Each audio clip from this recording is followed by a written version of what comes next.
ለዓላማው ጆሮና አይን የሆነውን ሀሩን ሚዲያ ጎን በመቆም አጋርነታችንን እናሳይ። በሀገር ውስጥና በባህር ማዶ አሜሪካ በደራጀ ቦርድ የሚመራው ሀሩን ሚዲያ ለዘመናት ያለብንን የሚዲያ ክፍተት በመሙላትና አገልግሎት አድማሱን በማስፋት ተደራሽነቱን ከጊዜ ወደ ጊዜ እያሳደገ የሚገኝ ማንኛውንም አሳዛኝም ሆነ በጎ ዜናዎችን በመዘገብ በተለያዩ ክፍለ ዓለም ለምንገኝ ኢትዮጵያውያን ሙስሊሞች ሀገር ቤት ካለው ነባራዊ ሁኔታ ጋር የዕለት ተዕለት እንቅስቃሴዎችን እንድናውቅ አዌርነስ የሚፈጥር አለኝታችን ነው ብንል ማጋነን አይሆንም። ስለሆነም ይህንን ሚዲያ የመደገፍና የበለጠ እንዲሰራ ለማድረግ በማንኛውም መልኩ ከጎኑ የመቆም ኃላፊነቱ የሁላችንም ነው። በዚህም መሰረት ታላቅ የገቢ ማሰባሰቢያ ፈንድራይዚንግ መድረክ ተዘጋጅቷል። ካላንደሮን ማርክ በማድረግ የዚህ ውብና አስደሳች ምሽት ታዳሚ እንዲሆኑ ግብዣችን ነው። በዕለቱም የተለያዩ ጣፋጭ ምግቦችን እያጣጣሙ በቤተሰባዊ መሰናዶች፣ በሚዲያ ትዕይንቶችና በተጋባዥ እንግዶች ታጅቦ በአጠቃላይ ማኅበራዊ ትስስርን በሚፈጥሩ መሰናዶች ዕለቱን አብረውን እንዲያሳልፉ ቅድመ ዝግጅቱ ተጠናቋል። ልጆቼን ይዤ በመጣ ይመች ይሆን ብለው በፍጹም እንዳያስቡ ቤቢሲትና መጫወቻ ተዘጋጅቷል። ሲቦርቁ ያመሻሉ። መች ነው ቀኑ ካሉ ኖቨምበር 15 ሰዓቱ ከ3 ፒኤም ጀምሮ ቦታ ኮሌጅ ፓርክ ኮሚኒቲ ሴንተር፣ አድራሻው 5051 ፖርስ አቬኒው ኮሌጅ ፓርክ ሜሪላንድ 20740 መሆኑን እናሳውቃለን። ልብ ይበሉ፣ ከወዲሁ የመግቢያ ቲኬቶችን ኦንላይን ከተለያዩ ኮሚኒቲ አስተባባሪዎችና የሀሩን ሚዲያ ሰፖርት ግሩፖች በመግዛት ቦታውን ሴኪዩር ማድረጉን እንዳይዘነጉ አክብሮታዊ መልእክታችን ነው። የሀሩን ሚዲያ ቦርድና ኢቨንት አስተባባሪዎች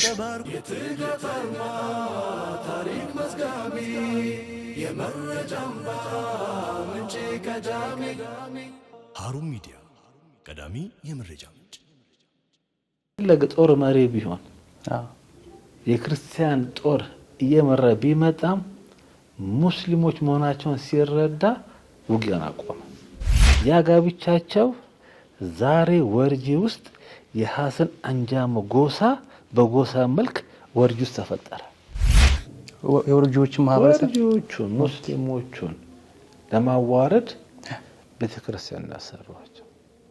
ቤተሰቦቹን የሚተወላጆቹ ወላጆቹ ይተኩሳሉ። በቃ ተገኘ አንድ ጀግና፣ በቃ አንድ ጀግና፣ አንድ ወርጂ ማህበረሰብ አንድ ጀግና ያገኘ። ኢትዮጵያ የምትባል ሀገር ደግሞ አገረ ስሪቷ ጤናማ ስላልሆነ እኛም ሙስሊሞች አንድ ሆነን እጅ ልጅ መያዝ የግድ ይለናል። በእነሱ ዙሪያ ማለት በእነሱ መሬት በእነሱ ቦታ ላይ እነሱ አንድ መስጊድ ማሰራት አቅቷቸው ከኋላ ያመጡት 8 ቤተክርስቲያን አሰርተዋል። የኢትዮጵያ ሙስሊሞች አቅሙም ጉልበቱም ሀብቱም ብዛቱም አለንና ትልቅ ተአምር መሰረት የምንችል ኢትዮጵያ ዜጎች ነን። ዝም ብሎ ከአንተ መዋለድ አይደለም፣ ማስመሰሉ አይደለም። ልብ ለልብ ተዋደን ተቀራርበን ተነጋግረን ልዩነትም ካለን ልዩነታችን ፈተን ጠንክረን በጋራ ልንጓዝ ይገባል።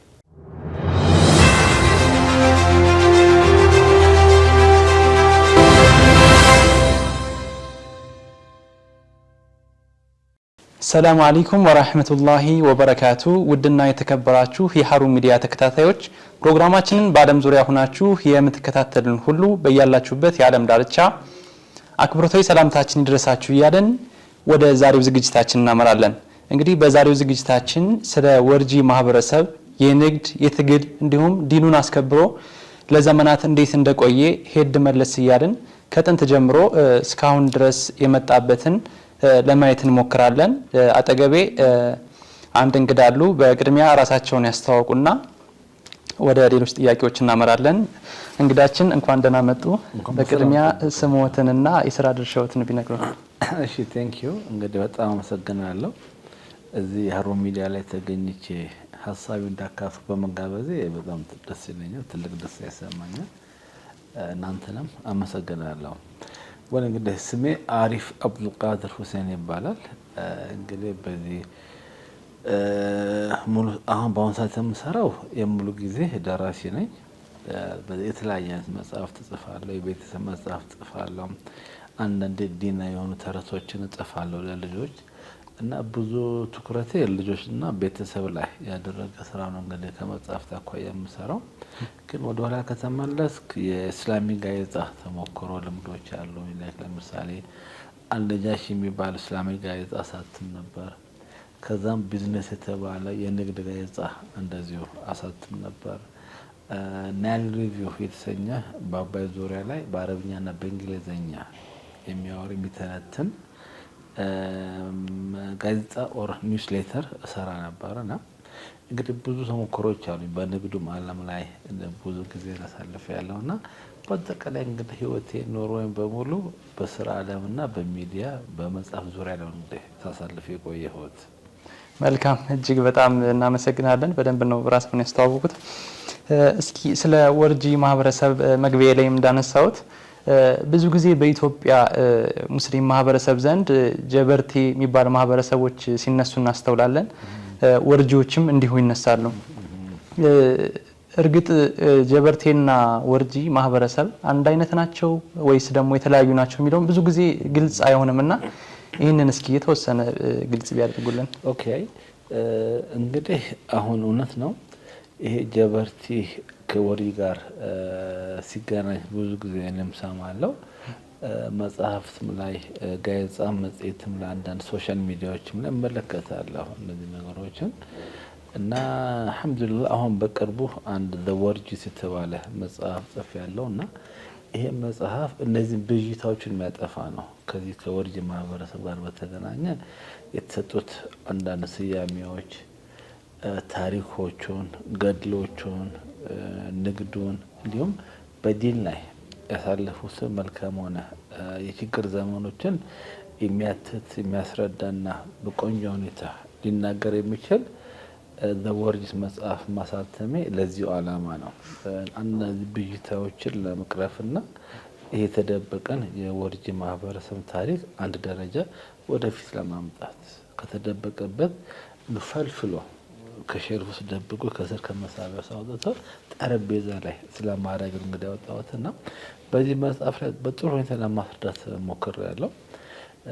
እንደው ባይገርምህ በዚህ ወርጂ ጀበርቲ ነው አይደለም በሚለው ታሪክ ላይ በመጽሐፌ ላይ የአፈንድ ሙተቂን አባባል ነው እንደው ያቀረብኩት። እንደው በኔው በወርጂ ሰውዬ በወርጂና በጀበርቲ መካከል ልዩነት አለ ብሎ ከማቅረብ የውጭ ሶስተኛ ወገን ሲያቀርበው ያምራል በማለት የአፈንድ ሙተቂን ጽሁፍ ነው ያቀረብኩትና ምን ያህል ጀበርቲና ወርጂ እንደሚለያይ ከሱ ኮት አድርጌ ነው የመጣሁት። ወደ ጥያቄ ስመጣ ጀበርቲዎች መነሻቸው ምንም ጥያቄ የለውም ከኤርትራ ነው። እንደዚሁም ሶማሌ ውስጥም አሉ ሁለት ወንድማማቾች፣ አንደኛው ኤርትራ አንደኛው ሶማሌ ከገባ በኋላ በእነሱ የተነሳ ነው እንግዲህ ጀበርቲ የሚነሳው። ወርጂ ግን ሲባል ከጀበርቲ በፊት እስልምና ኢትዮጵያ ውስጥ ሳይተዋወቅ በፊት ረሱል ሰለም ዘመን የተላኩት የሰሃባዎቹ ነጃሺ ከገቡ በኋላ ኢትዮጵያ የሙስሊሙ ታሪክ ከተረሳና ከተዘነጋ በኋላ ብቅ ያለ ማህበረሰብ ነው ወይንም ብቅ ያለ የሙስሊም ስብስብ ነው ይሄ ወርጂ የምትለውና በ8ኛው በ9ኛው ክፍለ ዘመን ላይ እዚህ መሀል አገር ላይ መሀል ሸዋ ላይ መሀል አዲስ አበባ ላይ መሀል እንጦጦ ላይ መሀል አዋሽ ላይ የነበረ ማህበረሰብ ነው። ወይራስ ጀበርቲን ካነሳው ግን ኤርትራና ሶማሌ ነበሩ። ሁለቱም ጋር ጀበርቲኛ ነው የሚሉት ነገር አለ። ግን ጀበርቲ የሚሆን ቀደምት ነው ማለት የቅርብ ጊዜ ነው ማለት ያደላሉ። ልዩነቶቹን ለማሳየት ወይንም ወርጂ ቀደምት መሆኑን ለማሳየት ፈልጌ ነው እንጂ ጀበርቲን በጣም ትልቅ ረጅም ዘመን ያለው ማህበረሰብ ነው። ይሄ እንደ ማህበረሰብ ሳነሳለህ ነው። ግን የውጭ ሰዎች ላይክ ለምሳሌ አረቦች ሊሆኑ ይችላሉ ወይንም ነጮቹ ሊሆኑ ይችላሉ። የኢትዮጵያን ሙስሊም ለመግለጽ ሲፈልጉ ጀበርቲ ይሏቸዋል።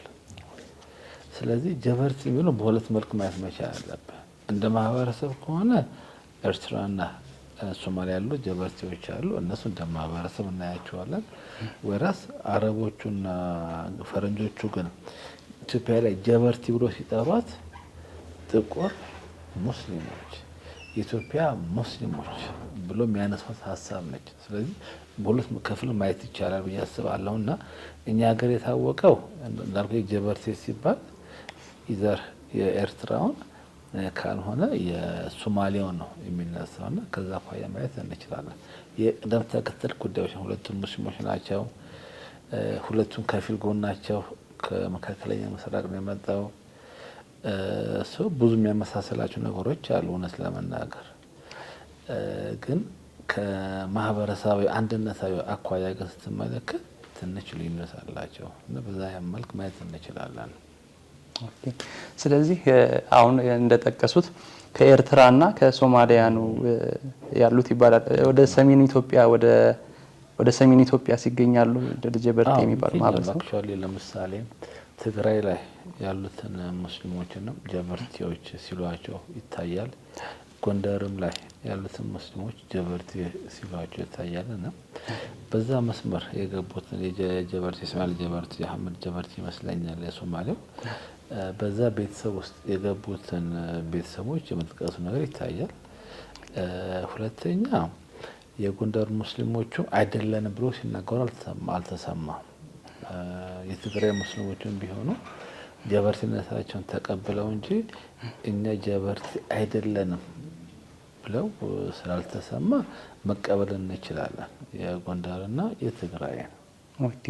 ስለዚህ ወርጂና ጀበርቴ ያው አንድ በእስልምና ማዕቀፍ ውስጥ አንድ አይነትም ቢሆኑ የራሳቸው ባህልና አመጣጥ ታሪክ ላይ ልክ ነው ይለያያሉ። መርሃባ። እሺ መልካም። የወርጂ ማህበረሰብ በአፄ ኃይለ ሥላሴ ዘመን እንግዲህ እዚሁ አዲስ አበባ ላይ በራሳቸው ገንዘብ በራሳቸው ወጪ ከ122,000 በላይ ካሬ መሬት ገዝተው ታላቅ የሆነ እስላማዊ ማዕከል እንዲሁም በአሁን በዘመናችን በጣም ዘመናዊ የሚባል በዛ ዘመን የማይታሰብ ትልቅ የሆነ እስላማዊ ማዕከል የራሱ መኪና ማቆሚያ ያለው ፓርኪንግ፣ የልጆች መጫወቻ ያለው ትልቅ የሆነ ተቋም ለመገንባት እንቅስቃሴ ጀምረው ነበር። ይህ እንቅስቃሴ እንዴት ሊስተጓጎል ቻለ ወይም ደግሞ እንዴት ሊቀጥል አልቻለ የሚለውን እስኪ ትንሽ ብናነሳ።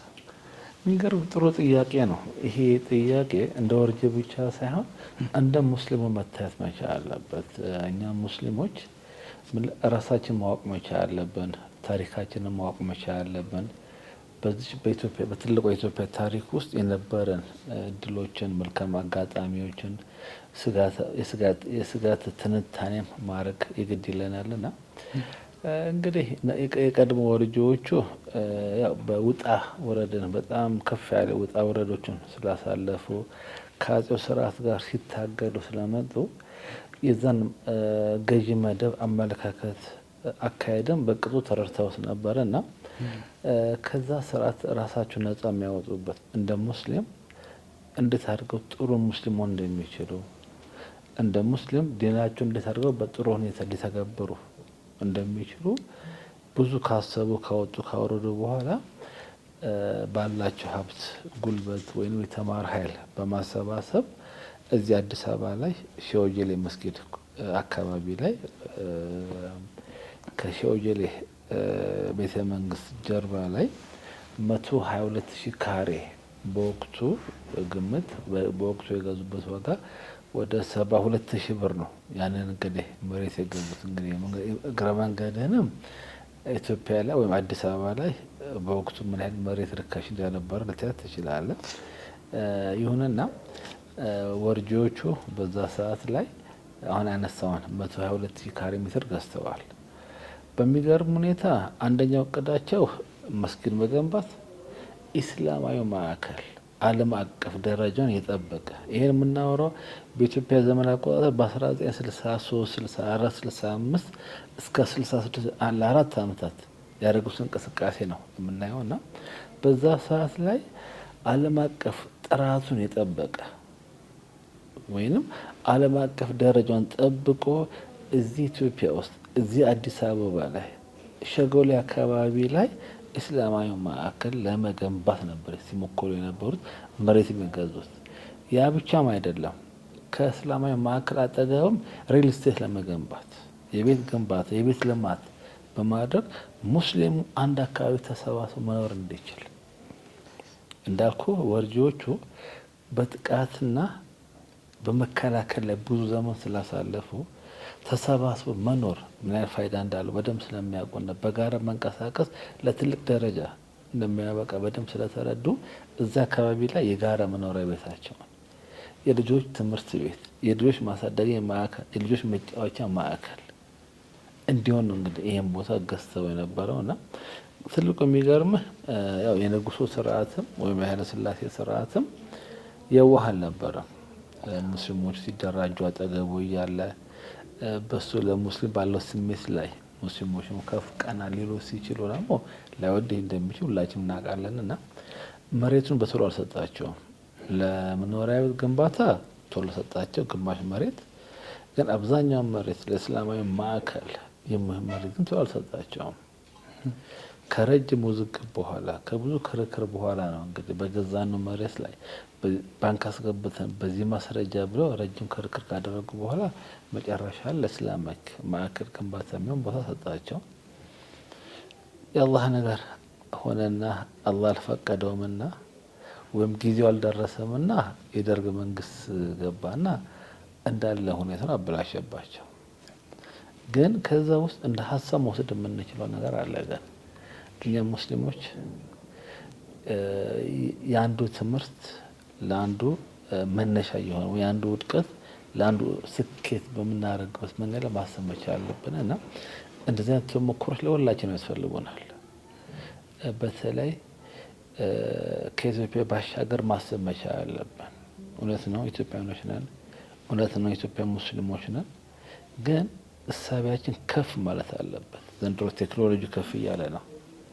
ዘንድሮ ትምህርቱ ከበድ እያለ ነው ያለው። ዘንድሮ የባህል ወረራ ከፍቶብናል።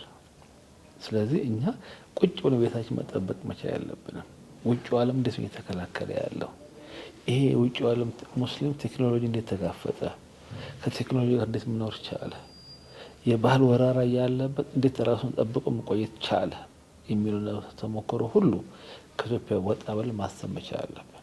በሌላ አማርኛ በኢትዮጵያ ሙስሊም ማዕቀፍ ዓለም ላይ ምን እየተከናወነ እንደሆነና ሙስሊሙ በምን በኩል የተጎዳና ወይንም በምን በኩል መጠቀም እንደሚችል ማሰብ የግድ ይለናል። ከዚህ በኋላ አገር ቤት ተቀምጠን በራችን ዘግተን አንድ መስጊድ ውስጥ ተቆልፈን ወደፊት መራመዱ ብዙ የሚቻል አይመስለኝም እና እንደ ሙስሊም ከፍ ማለት አለብን። አርቀን ማሰብ አለብን። መጪውን ዘመን መቃኘት ይግድ ይለናል እና ትልቋን ወርጆቹም ወድላቸው ይሄ ነገር ነው ያለው። ካልተመቻቸው ቤታቸው ገብቶ በራቸውን ቆልፎ ይወያያሉ፣ ያቅዳሉ፣ ጊዜን ይፈትሻሉ። አመቺ ጊዜስ መቼ ነው ይላሉ እና ከዚህ ከአጼው ስርዓት ጋር ባደረጉት ትግሎች ሶስት ነገር አዳብረዋል። አንደኛው መጥፎ ነገር ከመጣ አላየንም ይላሉ። አያዩም። በቃ የባህል ወረራ ቢመጣባቸው መጥፎ ጠላት ቢመጣባቸው አያዩም። ቤታቸው ይገባሉ። አቅማቸውን ያውቃሉ። ብታስረዳቸው ብትጫናቸው መጥፎ ነገር ብታያቸው እንደገና አልሰማንም ይሉሃል። አሁንም መጥፎ ነገር ሲመጣባቸው አይሰሙም። እንደገና ከዚህም አልፈ ብትጫናቸው ጠላት መጥቶ ይሄን ሰምታቸው ይሄ ማድረግ አለባቸው ይሄ ባህል ወረራ ብሎ ሲናገራቸው ምን እንደሚሉት አልገባንም ይላሉ። አላየንም፣ አልሰማንም፣ አልገባንም። በዚህ መልክ ነው እንግዲህ ላለፉት 1200 ዓመታት ይካን ማጅን እንግዲህ በኢትዮጵያ ታሪክ ውስጥ ኢትዮጵያን ታሪክ እንዴት የነበረው አደጋ ችግር ሁላችንም እናውቀዋለን። እና እነዚህ ጥበቦች ናቸው ለዛሬ ማንነታቸው ያበቁት። ይኸው ዛሬ እዚህ ጋር ቆመው ምንም እንኳን ቁጥራቸው ቢያንስም ይሄ እኮ የዛሬ 1200 ዓመት ነበርኩ ይቆጥራሉ፣ ያስረዳሉ፣ ይናገራሉ። ኢቭን ችግራቸው ብቻ አይደለም ተሞክሯቸውን ለሙስሊም ወንድሞቻቸው ያካፍላሉ። ለሙስሊም እህቶቻቸው እባካችሁ እኛ ይሄን ችግር አጋጥሞን ነበር፣ በዚህ መንገድ አልፈናል፣ እናንተም እንዳትሸወዱ፣ እናንተ በዚህ መንገድ ማለፍ አለባችሁ ይመክራሉ። ይህ ሁሉ እንግዲህ ተሞክሯቸው ነው ብዬ አስባለሁ። እና እቺ አሁን ያነሳት የ142,000 ካሬ ሜትር የኢስላሚክ ማዕከል ግንባታ ከጀርባው የብዙ ጊዜ ትግል፣ የብዙ ጊዜ ተሞክሮ፣ የብዙ ጊዜ ጥበብን አካታ መጣች። ራስን የማዳን ራስን መከላከል አካሄድ ነበረች። ኦኬ፣ በጣም ቆንጆ አድርገውን ያነሱልን። መልካም እስኪ ደግሞ ይሄ በጣም ትልቅ የሆነ ማህበረሰብ ለኢትዮጵያ ሙስሊም አሁን ያለበት ደረጃ ቀድሞ እንግዲህ የራሱ የሆነ እስላማዊ ማዕከል ሊገነባ እንደነበርና በተለያዩ ምክንያቶች እንደተስተጓጎለ አይተናል። ይህ ማህበረሰብ እንዴት ተቀረጸ የሚለውን እስኪ የልጆች አስተዳደጋቸውን እንዴት ነው ልጆቻቸውን ቀርጸው የሚያሳድጉ የሚለውን እስኪ ስለ ወርጆች የተወሰነ ነገር እናንተ። ወል በጣም ደስ የሚል ፓርት ነው ያነሳ። በተለይ ፓርት በጣም ይመቸኛል። የልጅ አስተዳደግ ላይ ትውልድ መቅረጽ ላይ በጣም ስለሚመቸኝ በደንብ ለማውራት ነው እንግዲህ የቀናቀና አመለውና እውነት ነው ማለት ይሄ ፓርት ሌሎች ሰዎች ቢሰሙን ደስ ይለኛል። ሌሎች ማለት ማህበረሰብ ሊሆን ይችላል፣ ትውልድ አንቄ ሊሆን ይችላል፣ ወይንም ማህበረሰብ ላይ የሚሰሩ ሙስሊሞች ቢሰሙኝ በጣም ደስ ይለኛል። ወርጂዎች ራሳቸውን ያዳኑት ልጆቻቸው ላይ በመስራት ነው። እደግምልሃለሁ፣ ወርጂዎቹ የዳኑት ልጆቻቸው ላይ በመስራት ሴቶቻቸው ላይ በመስራት ነው የዳኑት።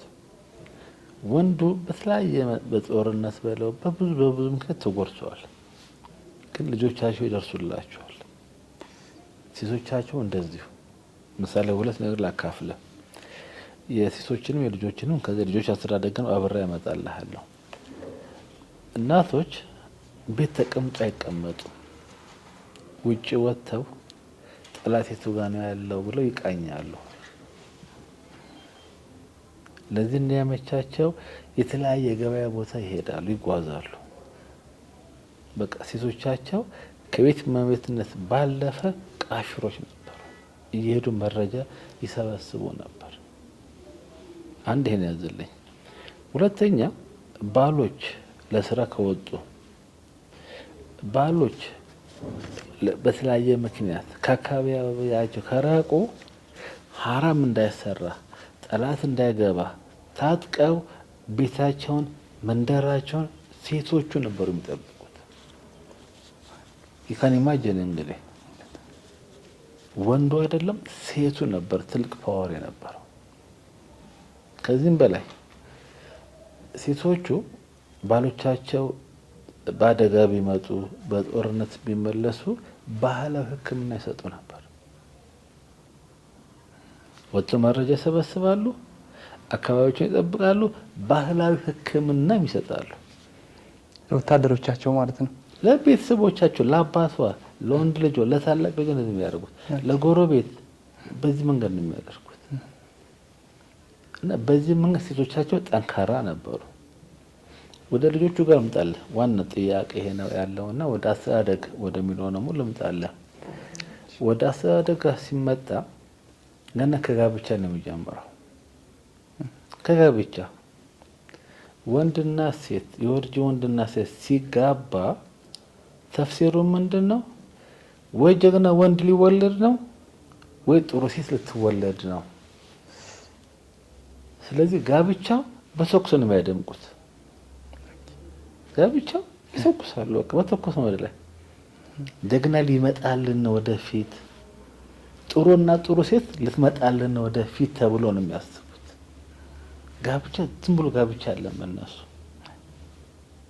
ለምን ብዙ መስዋዕትነት ከፍለዋልና ነው ነገር ያለው። አንድ ጭንት ይዘልኛል። ከጋብቻ በኋላ ወይ ወንድ ይወለዳል ወይም ሴት ትወለዳለች። አሁንም ደስታ ነው። ወንድ ከተወለደ ጀግና ተወለደ፣ ሴት ከተወለደች ወደ ቤቷ ጀግና ልታገባ ነውና እሱም ደስታ ነው። ስለዚህ በሁለቱም መንገድ ይደሰታሉ። ወንድም ተወለዱ ጀግና፣ ሴትም ተወለደች ወደ ቤቷ የምታመጣ ጀግና ነች። ይህን ትይዝልኝና ሴቷ ከልጅነቷ ጀምሮ እናት ከተወለደችበት ቀን ጀምሮ ለማንም ታዘጋጃት መሰለ? ለሚመጣው ጀግና ወንድም ታዘጋጃት። ስለዚህ ሙያ ታሰምራታለች። ኦኬ፣ የእግር ጉዞ ታሰምራታለች፣ ጥንካሬን ታሰምራታለች። በቃ ለአንድ ቤት ሙሉ እናት የሚያበቃትን ነገሮች በሙሉ ታሰምራታለች። ይሄ ከሴቷ ነው የጀመርኩልህ። ወደ ወንዱ ልምጣለህ። ወንዱስ መጀመሪያ እስከ 4 ዓመት ወይም እስከ 6 ዓመት ከብት ነው የሚያሳግዱት። ቻሌንጁን ያሳዩት ከከብት ጋር እንዲውል ጫናውን ከዛ ጀምሮ ያሳዩታል። ሶሪ ይቅርታ፣ ወንድ ልጅ ገና ሲወለድ መሳሪያ ይተኮሳል። ቤተሰቦቹ ነው ወላጆቹ ይተኩሳሉ። በቃ ተገኘ አንድ ጀግና፣ በቃ አንድ ጀግና፣ አንድ ወርጅ ማህበረሰብ አንድ ጀግና ያገኘ። ስለዚህ ይተኩሳሉ። ከዛ እንዳልኩ 4 እና 6 አመት ሲደርስ እስከሚሞላ ድረስ ከከብት ጋር ነው የሚያውሉት። ከብት ያገዳል። ራፍሊ 6 ወይም 7 ሲሞላ ወደ ቁርአን ትምህርት ቤት ነው የሚልኩት። ቁርአን ትምህርት ቤት የግድ ነው፣ ምንም ዑዝር አይሰጠውም። እንዲህ ነው የሚባል ዑዝር የለም።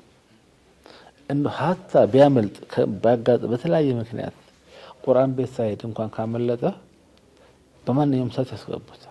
ልክ ሲረጋጋ ያስገቡታል። ቁርአን ቤት ነው ሲያስገቡት ብዙ ጊዜ ደዌ ነው የሚልኳቸው። የትም ቦታ ይሆኑ፣ ሰንዳፋ ይሆኑ፣ ሸኖ ይሆኑ፣ ዳለቲ ይሆኑ፣ አቃቂ ይሆኑ፣ የትም ቦታ ይሆኑ ደዌ ነው የሚልኳቸው። የሚገርም ደዌ ማለት ደቡብ ሸዋ መሰለኝ፣ ደቡብ ወሎ መሰለኝ ባለተሳሳት። ደቡብ ወሎ የሚገኝ ከአካባቢ ነው ደዌ ማዕከሉ። ደዌ ይታወቃል መቼም በሙስሊም ታሪክ ላይ ይታወቃል። እና የዑለማ ማፍለቂያ ቦታ ነውና ከቤት አውጥተው ወንዶች ልጆቻቸውን ደዌ ነው የሚልኩት። ደዌ ቢያንስ ለ4 አመት ቀጥቅጠው ይማራሉ እዛ ብቻቸውን። ወንድ ልጆች ቤተሰብ ሳይሄድላቸው አጋይ ሳይሄድላቸው እዛ ሄዳሉ። ያው ጥበቃ የሚያደርጉት መንገድ አለ እዛ ከልጆቻቸው እንዳይጎዳ፣ ግን ተምሮ ይመጣሉ። ተምሮ ከመጡስ በኋላ አሁን ከአባት ጋር መውጣት ይጀምራሉ፣ መሄድ ይጀምራሉ። ከዛ ምን ይማራሉ? ቁጥጥር 1 የእግር ጉዞ የተለመደ ነው። የእግር ጉዞ ይማራሉ። ፈረስ ግልቢያ ይማራሉ። ጦር ውርወራ እንደዚህ ይማራሉ። በዚህ በሶስቱ ነር ከሰለጠኑ በኋላ አሁን ጉዞ አባትና ልጅ ይቀጥላል። አባትና ልጅ አለያየ። ልጆች የአባታቸውን አርአያ እያዩ ነው የሚያድጉት። ቤት ውስጥ ብቻ አይደለም። ከቤትም አባት ሲወጣ ወንድ ልጁን ይዞ ነው የሚወጣው። የት ብትለኝ ደስ ይለኛል። አንዱ የሚሄዱበት ቦታ ለቅሶ ቤት ይሄዳሉ። የሞተ ሰው ካለ አባትም ልጅም ያጥባሉ። ጀናዛ ያጥባሉ። አባትም ልጆችም ያጥባሉ። የታጠበው ጀናዛ ሲቀበርም አባትም ልጆችም የ14 የ15 ዓመት ልጆች ሊሆኑ ይችላሉ። እነሱ እኩል ገብቶ ጉድጓድ ውስጥ ይቀብራሉ። ስለዚህ ከከብት ጋር አድጎ ጥንካሬ አግኝተዋል። ደዌ ገብቶ ዕልም አግኝተዋል። ፈረስ ግልቢያ፣ እግር ጉዞ፣ ጦር ውርወራ ራሳቸውን አብቅተዋል። በስነ ምግባር ደግሞ ወስደው በተግባር ያበቃዋቸዋል። መልካም፣ በጣም ደስ የሚል አሁን ዘመን በደንብ መማሪያ ሊሆን የሚችል በጣም ትልቅ ታሪክ እየነገሩን ነው። መልካም፣ እስቲ ደግሞ ጀግኖቻችን እናንሳ። በወርጂ ማህበረሰብ ውስጥ እንግዲህ አብዲ ሙሳ ዑመር የተሰኙ የወርጂ ጀግና እንግዲህ ከጀግናው ሐሰን ኢንጃሞ ጋር እንግዲህ በተሳሳተ መረጃ ይሆናል በማይባል እዚህ ግባ በማይባል ምክንያት ጦር ተማዛው እንግዲህ ወደ ጦርነት ሰይፋቸውን ከሰገባቸው መዛው ወደ ጦርነት ሊገቡ ሲሉ ላኢላሃ ኢላላህ ሲሉ ሲሰሟቸው ሂደው እንዳቀፋቸው የሚወራ ታሪክ አለና እስኪ ይሄንን በደንብ ያብራሩልና እንዴት ነው የተፈጠረው መሰለ። በወቅቱ አብዲ ሙሳ ጠንካራ ጀግና ነበሩና አጼ ሚኒሊክ እሳቸውን ተዋጊነታቸውን አውቀው እሳቸውን ለመውሰድ ያላረጉት ጥረት አልነበረም ገና ከመነሻው። አብዲም በቀላሉ ይሻላል ለሚኒሊክ ወይም ለአጼ ሚኒሊክ ከእሳቸው ጎን ቆሞ ለመሰለፍ ፈቃደኛ አልነበረም። በሽማግሌ በጉልበት በማስፈራራት ሁሉ ሞከሩ። ግን መጨረሻ ላይ በመሬት መጡበት። ሰፊ መሬት ሲሰጡት እንደው ልቡ መሬት ከጀለና ከሳቸው ጎን ቆሞ መዋጋት ጀመረ።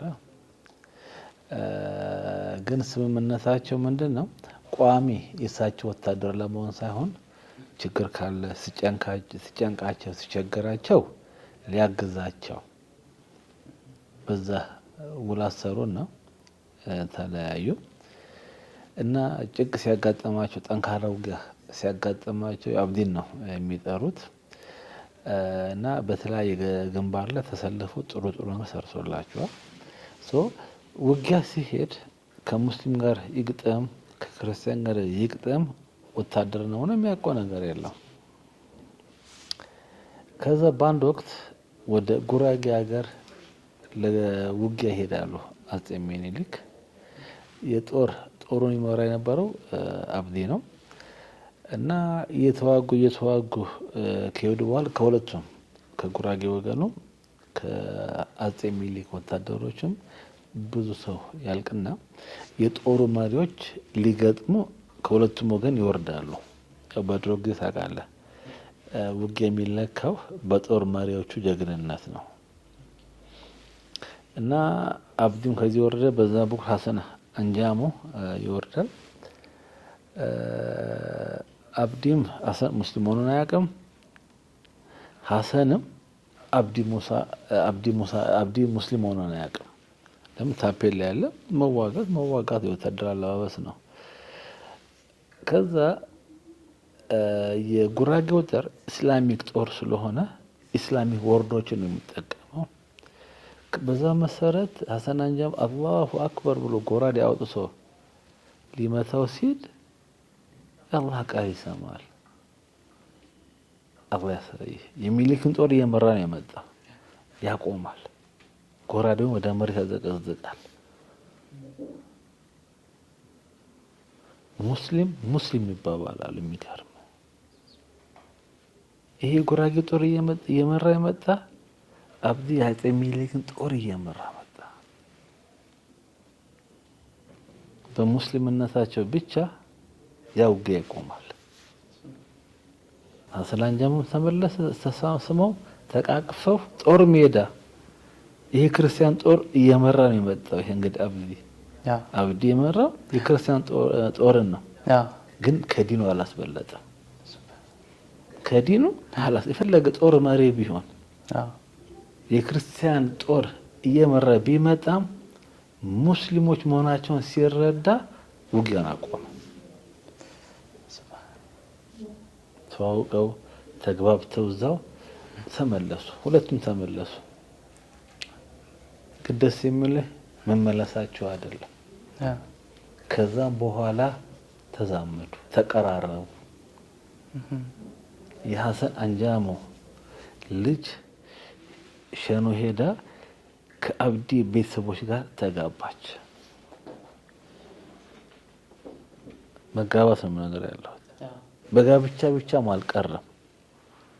ያ ጋብቻቸው ዛሬ ወርጂ ውስጥ የሀሰን አንጃሞ ጎሳ በጎሳ መልክ ወርጂ ውስጥ ተፈጠረ። እንግዲህ አስበሃል። ለጦር ሜዳ የተገናኙት በጦር ሊጋጠሙ የነበሩ ሰዎች ድንገት ሀሰን አንጃሞ የአላህን ስም በመጥራቱ አብዲ አቁመ ውጊያውን የአላህ ስም ስለሰማ ይሄ ተደረገ። እንግዲህ አስብ ሙስሊምነት ምን ያህል እንደሆነ።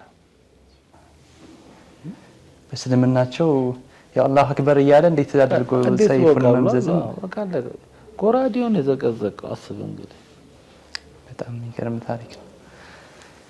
እስኪ መልካም በጣም ደስ የሚል ጭውውት እያደረገና ኢንሻአላህ እስኪ አሁን ብዙ ነገር አለን ስለ ወርጂ ማህበረሰብ ስለ ወርጂ ጀግኖች ብዙ ነገር እያልን ነው። እርሶም በሚገርም ሁኔታ እያብራሩልን ነው። በአሁኑ ሰዓት ግን ወርጂ የተሰኘው ማህበረሰብ በሀገራችን በብዛት የሚገኝበት ይሄ አካባቢ ላይ የወርጂ ማህበረሰብ አለ ተብሎ የሚገለጽበት አካባቢ ይኖራል። አሁን ያለበት የወርጂ ማህበረሰብ ያለበት ህልውና ወደ የትኞቹ አካባቢዎች ይኖራል? እንግዲህ አሁን ወርጂ በዛሬዋ ኢትዮጵያ ላይ በተለያየ ቦታ ይኖራል። ይሄም አዲስ አበባ አሉ፣ በሰሜን አቅጣጫ ከቀርሳ ወይንም ሰንዳፋ ሳትደርስ ጀምሮ እስከ ሸኖ ባሉ ግራና ቀኝ ከተሞች ላይ አሉ። ከሸኖ አልፎ በዛ በኩል ወደ ጫጫ ትገባለህ። አማራ ከኦሮሚያ ወጥተህ አማራ ሀገር ውስጥ ትገባለህ። እዛም አሉ። ከሸኖ ይዘህ የሸኖን ተራራ ተከትለህ ስትሄድ እንጦጦ ትገባለህ። ከእንጦጦ አልፈህ ወደ ሱልታ ትሄዳለህ። ሱልታ ሙከጡሪ የሚባል አካባቢ አለ፣ እዛ አለ። በአጠቃላይ አዲስ አበባ ዙሪያው ላይ ብትመለከት በጣም አሉ። ከዛ አልፈህ በሰበታ አሉ፣ በዳለቲ አሉ፣ አቃቂ አሉ። የት እንደምጠራለ አላውቅም። እንግዲህ ወደ አዋሽም አልፎ አልፎ አሉ እና ከአዲስ አበባ ዙሪያ ላይ በጣም አሉ። እንጦጦ የነበሩት አሁን ብዙም የሉም። እንደውም እንጦጦ ላይ የደረሰው የወርጂ ታሪክ በጣም የሚያሳዝን ነው። እንጦጦ ላይ እንግዲህ አጼ ሚኒሊክ ከመምጣታቸው በፊት ወርጂዎቹ ነበሩ። ያው ተሸናፊ ነህና አጼ ሚኒሊክ እንጦጦ የነበሩትን ወርጂዎች አሸንፈው የግፋቸው ግፍ እዛ ያለችውን ቤተክርስቲያን አሰርተዋቸዋል። የወርጂዎችን ማህበረሰብ ወርጂዎቹን ሙስሊሞቹን ለማዋረድ ቤተክርስቲያን ያሰሯቸው። ለዚህ ነው የእንጦጦ ወርጂዎች ላይ የደረሰው ግፍ ተነግሮ አያልቅም። ይሄ ብቻ አይደለም። ገበያ ለማቋቋም ወርጂዎቹን ነበር እቃ የሚያስመጧቸው።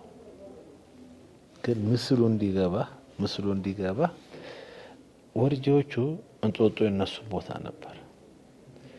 የአጼ ሚኒሊክ ጦር ከመጣ በኋላ እዛ ላይ ከሰፈሩ በኋላ በኃይለ ሥላሴ ዘመንም መስጊድ ማሰራት አልቻሉም። ትቀጥላለህ። ደርግም አልቻሉም። እዛው የሚኖሩበት አካባቢ ላይ ማለት ቀድሞ በሚኖሩበት ቦታ ላይ በወያኔ ዘመንም አልቻሉም። ይሄ ሲሆን ግን የሚገርምህ 8 ቤተክርስቲያኖች ግን ተሰርተዋል። በእነሱ ዙሪያ ማለት በእነሱ መሬት በእነሱ ቦታ ላይ እነሱ አንድ መስጊድ ማሰራት አቅቷቸው ከኋላ ያመጡት 8 ቤተክርስቲያን አሰርተዋል። እስከ ወያኔ ድረስ ሆነ ማወራ ኢቭን ወያኔ እንኳን ወድቃ ዶክተር አብይ እንኳን መጥቶ መስጊድ መስራት አልተቻለም። አሁንም ድረስ ማለት ነው። ልቀጥልልህ እኮ ነው። ከዛ የሚገርምህ በጣም ይገርምሃል የችግሩን ከባድነትና ውስብስብነት እንድትፈልግ ወይም ውስብስብ ባትለውም እንግዲህ በሌላ በፈለግከው ተርጉመው ዶክተር አብይ በራሳቸው እጅ ጽፈው ፈርመው መስጊድ ይሰጣቸው ብለው የእሳቸውን ጽሑፍ አስፈልገዋል። ያ ቦታ እኮ ኢዛሬ ቀበሌ ነው፣ የወረዳ ነው፣ ከፍ ካለ ክፍለ ከተማ ነበረ። እዛ ቦታ ላይ መስጊድ ለመስራት ምን አስፈለገ? የጠቅላይ ሚኒስትሩ ትዕዛዝ በእጅ የተጻፈ አስፈልገዋል። የሚያስቅ እሱ አይደለም። እሺ በቃ መስጊድ እንሰራላችኋለን፣ መሬት ግን የለንም አሏቸው። እንሰራለን ፈቅድላችኋለን፣ መሬት ግን የለንም አሏቸው። ግን መፈቀዱን የሰሙት የአካባቢው ወርጂዎች በጣም ስለተደሰቱ መሬታቸውን ቆርጠው ለመስጊድ ቦታ ሰጡ። በዚህ መልክ ነው እንግዲህ እንጦጦ ላይ መስጊድ መስራት የተቻለው። ከጥንት ጀምሮ የመጡ መሪዎችም መስጊድ ለመስጠት ፈቃደኛ አይደሉም። የማይቻል ያውም እንደውም እንደጠቀሱት አሁን ቀዳሚ ሰፈር አሰርተዋል በጉልበታቸው ነው ማለት አክቹአሊ ማናቸው ቴጌ ስሟ ማን ነው በአላህ ጣይቱ ነች እንግዲህ ያሰረቻቸው ይበልጥ ሚልጣ እንትን ላይ እንጦጦ ላይ አክቲቭ የነበረችው ጣይቱ ነች። ያው ባልና ሚስት ስለሆኑ ያው በባልየው ነው ብዙ ነገር ማነሳው ግን ብዙዎቹን እነዚህ ቤተክርስቲያን የማሰራቱ ነገር ላይ የነበረችው ጣይቱ ነች። ግን ያው ባሏ ሳያቅ ታረጋለች ብሎ መገመት የዋህነት ይመስለኛል።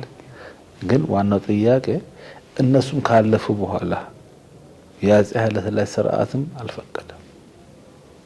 በቀላል አማርኛ የነሱ የእንጦጦ መሬት እነሱ የነበሩበት ቦታ ሌላው ቅዱስ ሆነ፣ ለነሱ ግን ምን እንደሆነ አላሁ አለም። እና አሉ ግን እንዳልኩ የእንጦጦ ጉዳይ ብዙ ያስወራል። የሰንዳፋም ብዙ የሚያስወራ ጉዳይ አለው። የሰንዳፋም እንደዚህ ቅር ያሰኛል። ሰንዳፋም ላይ ሰንዳፋ ከመነሻው ማንም አይኖርባትም ነበር። ለምለም መሬት ነበር የነበረችው እና የበያን ጡራሽ ቤተሰቦች ለአፄ ሚኒሊክ የጥቁር አንበሳ ቆዳ በማግኘታቸው አፄ ሚኒሊክ ደስ ብሏቸው ምን ስጣቸው አላቸው። የሰንዳፋን አካባቢ ጠየቁ። የማን የበያን ጡራሽ ቤተሰቦች፣ ከዛ ውጭ ሰው አልነበረበት። በዚህ የተነሳ በያን ጡራሽ ቤተሰቡ እዛ ገባ፣ ቦታውን አስፋፉት፣ ያዙት። ግን ያው በኋላ ማስፈር መጣ፣ አካባቢ ሰፋ፣ ከተማነት አመጣች። ስለ ሰንዳፋ ነው እንግዲህ ያማወራል። ስለ ሰንዳፋ አትርሳውና እዛ ሰንዳፋ ላይ በአፄ ኃይለሥላሴ ጊዜ ወይንም ጣሊያን በገባ ጊዜ ወርጂዎቹ ከአፄው ስርዓት ጋር ብዙ ትግል ስላደረጉ ብዙም ከጣሊያን ጋር ተቃራኒ አልነበሩም። ይሄ ለምንድነው ጣሊያን ያልወጋችሁት በሚል አፄ ኃይለሥላሴ ቂም ይዞባቸዋል። የመጀመሪያውን የተወጣባቸው የት ነው? ሰንዳፋ ላይ ጅማ ሰንበቴ የሚባል አንድ ሽፍታ ሰው ልኮባቸው እነሱ ጋር የሚመጡ የነበሩትን እነሱ ጋር ይቀመጡ የነበሩትን ነጋዴዎች አጠቁ። ያ ማጥቃት አይደለም፣ የአካባቢ ብዙ ወርጂዎቹንም እንዲሞቱ ምክንያት ሆነ። ኃይለሥላሴ የበቀል እርምጃ። ከዛ በኋላ አትለኝም ይህ ሰው የኸይር እንደሰራ ሰው መልካም ስራ እንደሰራ ሰው የሙስሊሞች ደም በማፍሰሱ ወይም የወርጂዎችን ደም በማፍሰሱ በስሙ ትምህርት ቤት ተከፈተለት። የአንደኛ ደረጃ ትምህርት ቤት ተከፈተለት። አሁን ወርጂዎቹ ምን አማራጭ አላቸው? ልጆቻቸው መላክ አለባቸው። የአባታቸው ገዳይ ከሆነው ያጎተ አያታቸው ገዳይ ከሆነው ሰው በተሰየመ ትምህርት ቤት ሄዶ መማር አለበት። ሲገቡ ጅማ ሰንበቴ ትምህርት ቤት የአባታቸው ገዳይ፣ ያጎታቸው ገዳይ፣ የአያታቸው ገዳይ፣ የልጆቹ ሞራላስ ብዙዎቹ አንልክም አሉ። መሀይም ሆነው ቀሩ። ያው ሌላ አማራጭም የላቸውም። የት ይሄዳሉ? ሮጌም ብትሄድ እንደዚሁ ነው።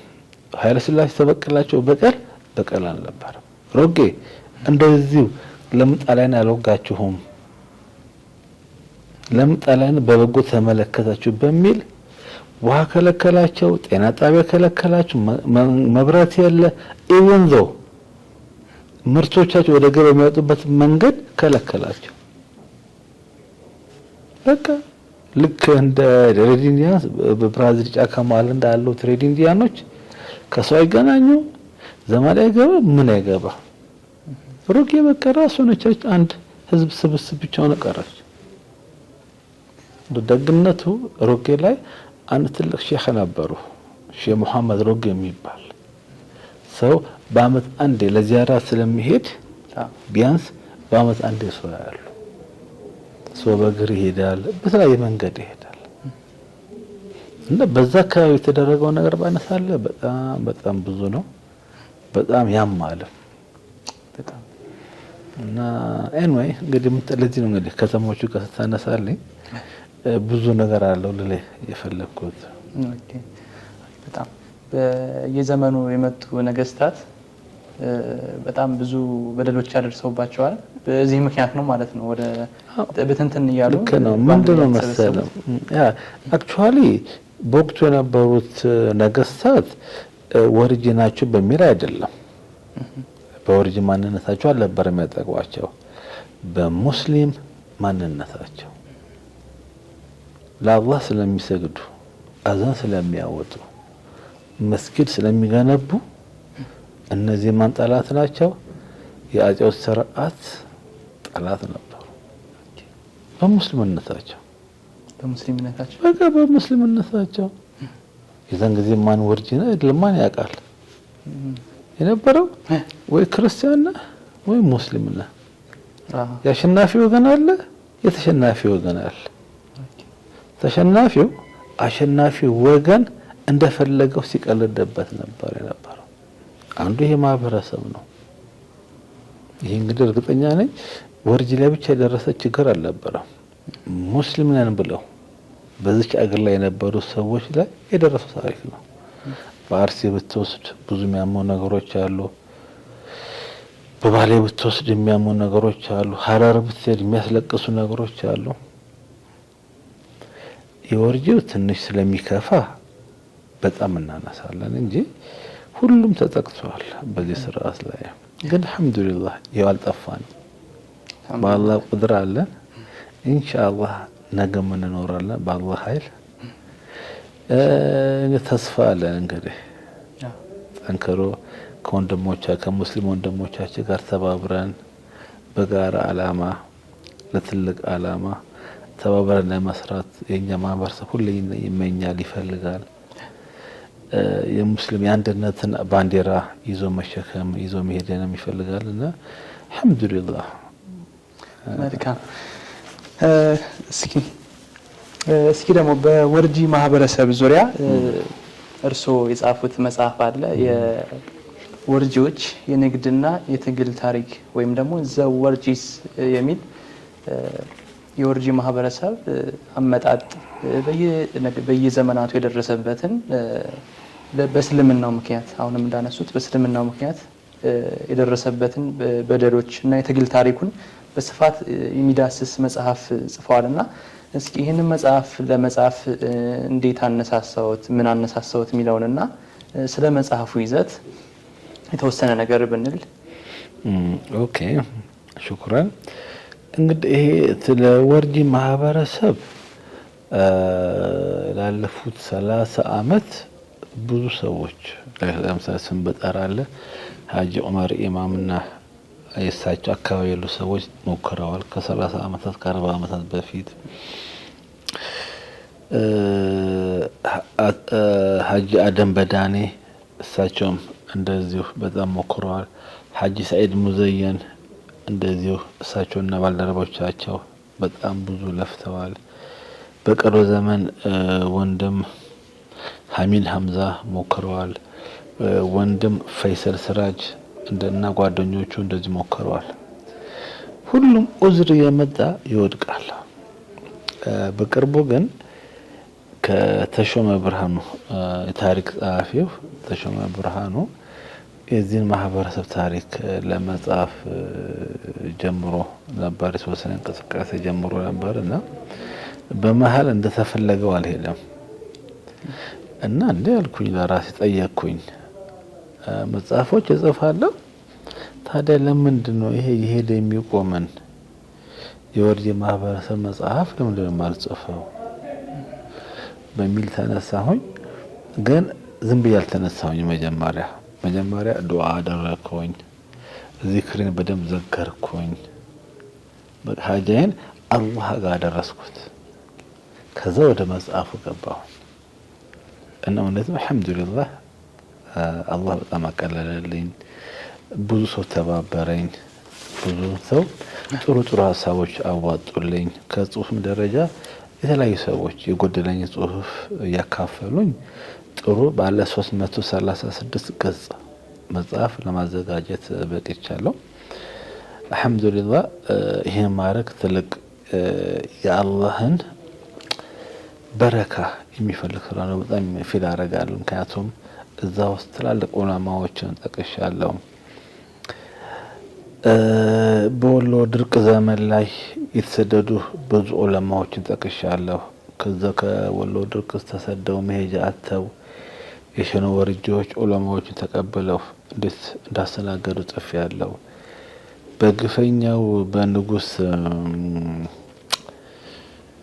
የትግራዩ ንጉስ አጼ ዮሐንስ በአጼ ዮሐንስ ግፍ ወይም የግፍ በትር የተጎዱትን ወይም ያመለጡትን የወሎ ሙስሊሞችን ወርጂዎቹ ወደ ብዙ ቦታ እንደሲወስዷቸው ጠቅሻለሁ።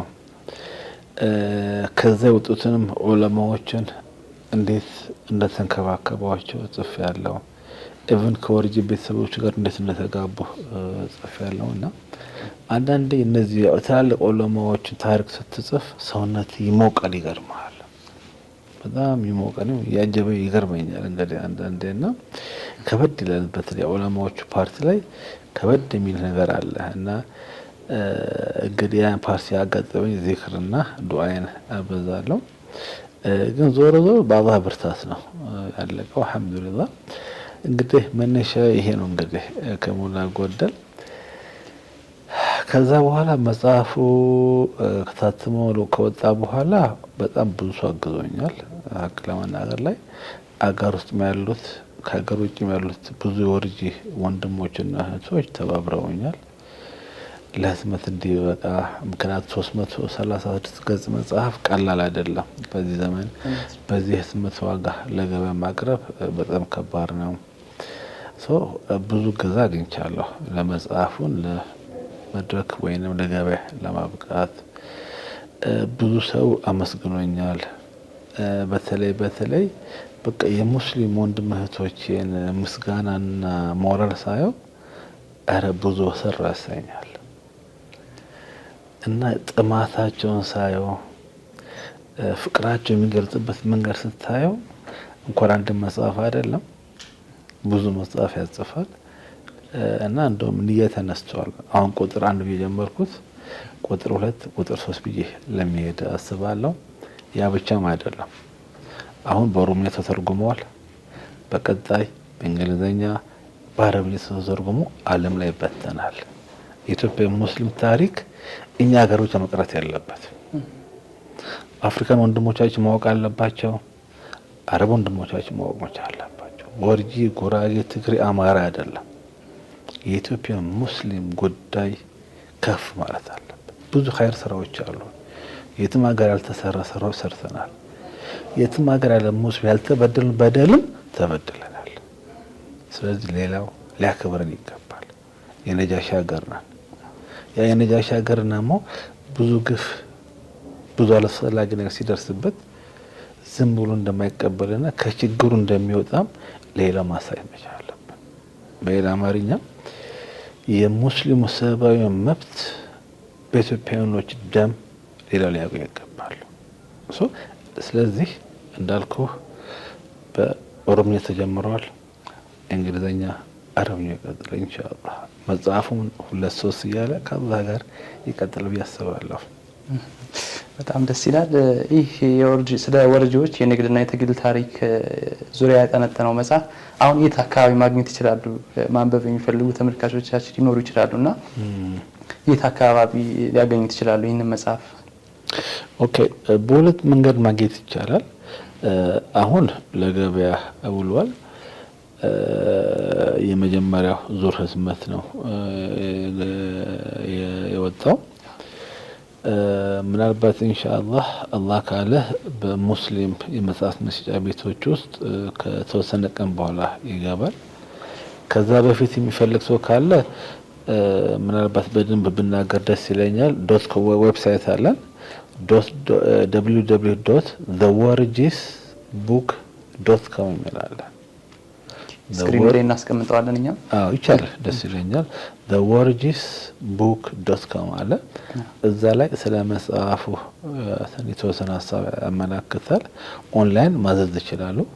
አገር ውስጥም ሆነ ከሀገር ውጭ የትም ቦታ ያሉ ሰዎች ቀጥታ እንልክላቸዋለን። ዋጋው ለሀገር ውስጥ 500 ብር ነው። ለአሜሪካን ሀገር $25፣ ሳውዲና መካከለኛው ምስራቅ ላይ 25 ሪያል ነው። በዛ መንገድ ነው ዋጋው የሚሸጠው። ዩሮፕም $25 ነው። ካናዳም አውስትራሊያም እንደዚህ $25 ነው የሚሸጠው። በአጠቃላይ ኦንላይንም ማዘዝም ይችላሉ። እስከ 5 ካዘዙ ትራንስፖርቴሽን በእኛ አድርገን ነው የምንልክላቸው። ከ5 በታች ግን ከሆነ የአንድ መጽሐፍ እንደ ሀገር ሁኔታ የትራንስፖርት ዋጋ እናስጨምራቸዋለን። በፖስታ ቤት ነው የምንልክላቸውና ፖስታ ቤት ብቻ የሚያስከፍልን ጨምረን እንልክላቸዋለን እና በዚህ መልኩ ማግኘት ይችላሉ። መርሐባ ኢንሻአላህ። ክብራትና ክብራን ተመልካቾቻችን ያው እዚህ ስክሪን ላይ በመታዩት የዌብሳይት ሊንክ እንግዲህ ስለ ወርጂ ማህበረሰብ የንግድና የትግል ታሪክ የሚያጠነጥነው መጽሐፍ ማዘዝ ማንበብና ስለ ማህበረሰቡ ደግሞ ተነገሩ የተጻፉ ድርሰቶችን በደንብ ማንበብና እንዲሁም ደግሞ ስለ ማህበረሰቡ የበለጠ መረጃ ማግኘት ይችላሉ። መልካም እንግዲህ ኑር ሰላም የትምህርት የባህልና ኢስላማዊ የተሰኘ ማህበር እንግዲህ አለዎት እርሶ። ማህበሩ በምን ጉዳይ ነው የሚያጠነጥነው? ምን ላይ ነው የሚሰራው የሚለውን እስኪ ተወሰነ። እሺ ቢስሚላህ። አክቹአሊ ማህበሩ እኔ አይደለም ግን ከመስራቾች ውስጥ አንዱ አለሁበት ወይም አንዱ ነኝ። ማህበሩ በ51 አባላት የተመሰረተ ነው።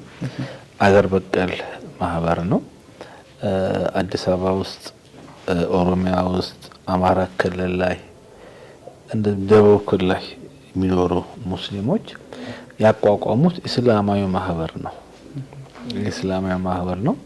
በሙስሊሙ ዙሪያ ላይ የሚሰራ ነው። ሙሉ ስሙና ትክክለኛ ስሙ ኑር ሰላም የትምህርት የልማትና የባህል ኢስላማዊ ማህበር ነው ስያሜው።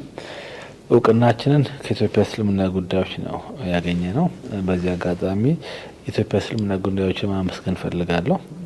በራሱ በኩል አገር በቀል በጎ አድራጎት ድርጅቶችን ፍቃድ መስጠት መቻሉ ለእንደኛ አይነቶቹ ማህበራት ሳንንገላታ በቀላሉ ከሱ ጋር ማውጣት በመቻላችን እውነት በጣም ደስ ብሎናል። በዚህ አጋጣሚ ኢትዮጵያ እስልምና ጉዳዮችን በጣም እናመሰግናለን።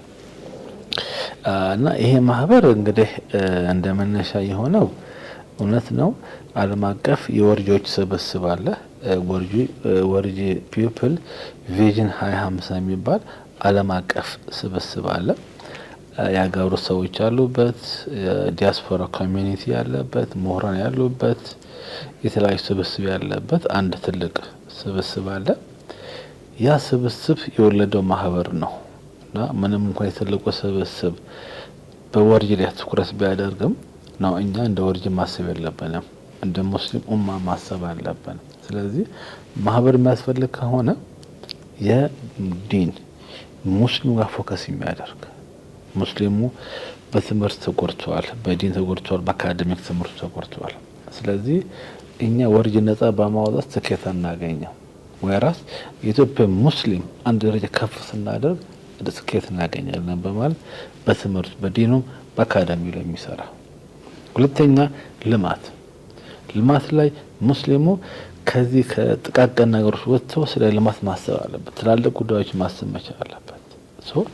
ይሄ ኑር ሰላም በልማት ላይ መሰረት መቻል አለበት። ለሙስሊሙ ትላልቅ የልማት ፕሮጀክቶቹን ሊያመላክት ይገባል በሚል በልማትም ላይ አለ።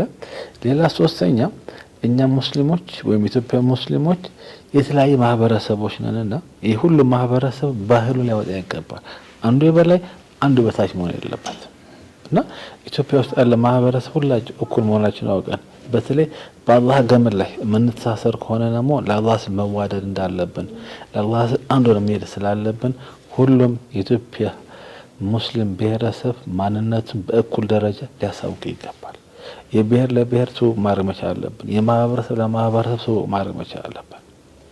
ስለዚህ ባህል ላይ እንሰራለን። አንዱ የኑር ሰላም እስላማዊ ማህበር አላማው ይሄንን ለማድረግ ነውና በእነዚህ ሶስት ማዕቀፎች ላይ ነው የተቋቋመው። አልহামዱሊላህ አሁን እንቅስቃሴ ጀምሯል። አባላትን እያደራጀ ነው ያለው። ከሀገር ውስጥም ከውጭም አባላት እየሰበሰበ ነው ያለው። ተስፋ አለን እንግዲህ ኑር ሰላም የልማት የትምህርትና የባህል እስላማዊ ማህበራችን አድጎ እንደ ሀሳቡና እንደ አላማው ትልቅ ስራ የመስራት ተስፋችን በጣም ትልቅ ነውና በዚህ አጋጣሚ በሀገር ውስጥም በውጭም ያሉት ሙስሊም ወንድሞቻችንና እህቶቻችን አባል ቢሆኑን ለጋራ ጥቅም መስራት እንደምንችል መናገር ማሳወቅ ፈልጋለሁ።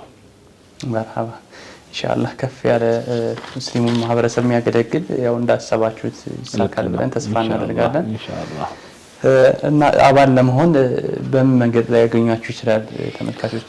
እንግዲህ አባል ለመሆን መጀመሪያው መስፈርታችን በአላህ ገመድ መተሳሰርን ይሻል ወይም ይፈልጋል። ከዛ ውጭ ምንም አይፈልግም።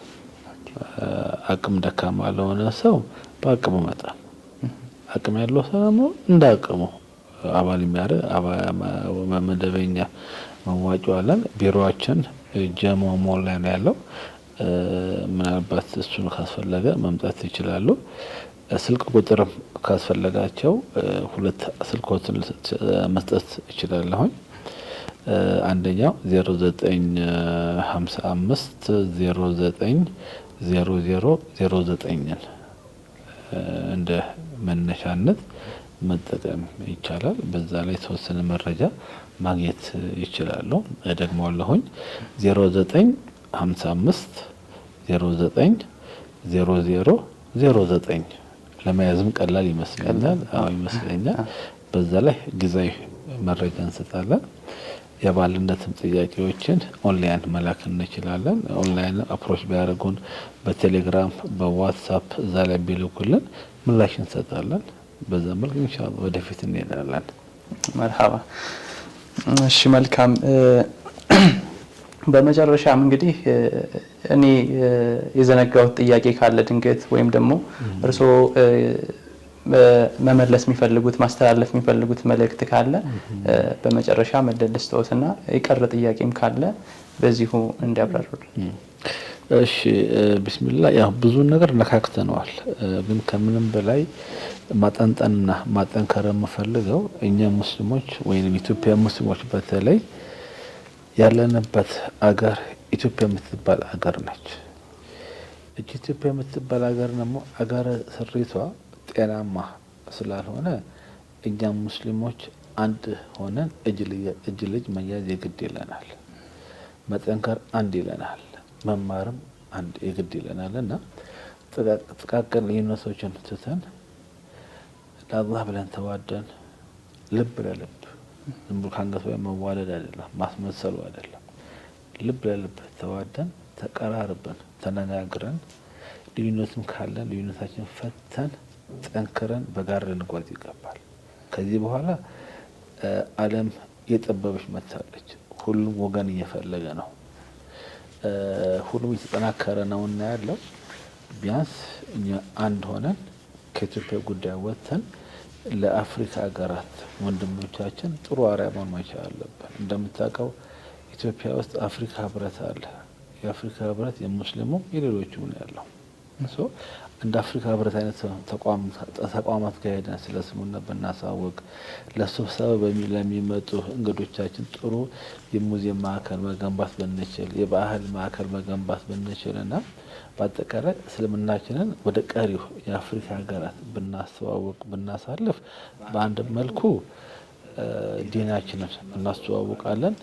በሌላው መልኩ አገራችንን ኢትዮጵያን ለአፍሪካ ሀገራት ማስተዋወቅ እንችላለን እና በአንድ ጠጠር ሁለት ወፍ እንደሚባለው በአንድ በኩል ስለ ዲናችን እናሳያለን፣ በሌላ በኩል ደግሞ እንደ አንድ ኢትዮጵያዊ ስለ ሀገራችን መልካምነትን ማሳየት እንችላለን እና በዛ መንገድ እንደው ተለቅ ብለን ብናስብ ከመስጊድ ጉዳይ ብንወጣ ከመስጊድ ወጥቶም የራቀው ሸሸውም ካለ ተመልሶ መሀል ዊን ወይንም አቻላች ሁላችን አሸናፊ በምንሆንበት መንገድ ለተሰባስበን መጓዝ ብንችል እኛ ኢትዮጵያ ሙስሊሞች አቅሙም ጉልበቱም ሀብቱም ብዛቱም አለንና ትልቅ ተአምር መሰረት የምንችል ኢትዮጵያ ዜጎች ነን። ይህ አቅማችን ደግሞ ሌላው ማሳየት ይግድ ይለናል። ከጠበብን እንጠባለን። በትልቁ ካሰብነው ትልቅ ጉልበት ያለን ኢትዮጵያ ሙስሊሞች መሆናችን እናሳያለን። የነጃሺ ልጆች እንደሆነም የሚገባው ማሳየት እንችላለን እና በዚህ መንገድ አስበን ስለ አንድነታችን ብንለፋ ደስ ይለኛል። እቺን ማሳለፍ ፈልጋለሁ። አመሰግናለሁ። አሪፍ አብዱልቃድር፣ ስለነበረን ቆይታ ስለ ወርጂ ማህበረሰብ በደንብ አድርገው አብራርተውልናል። ስለነበረን ቆይታ በሀሩን ሚዲያ ስም በደንብ አመሰግናለሁ። እኔም እዚሁ እንግዳው ሆነውም ስለተገኙ እናመሰግናለን። ኦኬ፣ ቴንክ ዩ። አመሰግናለሁ። ክብራትና ክብራን የሀሩን ሚዲያ ተመልካቾቻችን የዛሬው ዝግጅታችን የተከታተላችሁትን ይመስል ነበር። እንግዲህ በዝግጅታችን ብዙ ቁም ነገሮችን እንዳገኛችሁ ተስፋ እናደርጋለን። ስለ ወርጂ ማህበረሰብ እንግዲህ ከጥንት ጀምሮ እስካሁን ያለ የሄደበትን የትግል የንግድ ታሪኩ እንዲሁም ደግሞ በእስልምናው የደረሰበትን በደልና ያንን በደል ለመጋፈጥ ሲያደርግ የነበረውን ትግል ከአቶ አሪፍ አብዱል ቃድር ጋር እንግዲህ በደንብ አድርገን ለማየት የሞከርን ይመስለኛል። ኢንሻአላህ በሌላ ዝግጅት እስከምንገናኝ ከዝግጅቱ ጋር እኔ አቲድ ሐሚድ ነበርኩ። በሌላ ዝግጅት እስከምንገናኝ ወሰላሙ አለይኩም ወራህመቱላሂ ወበረካቱ።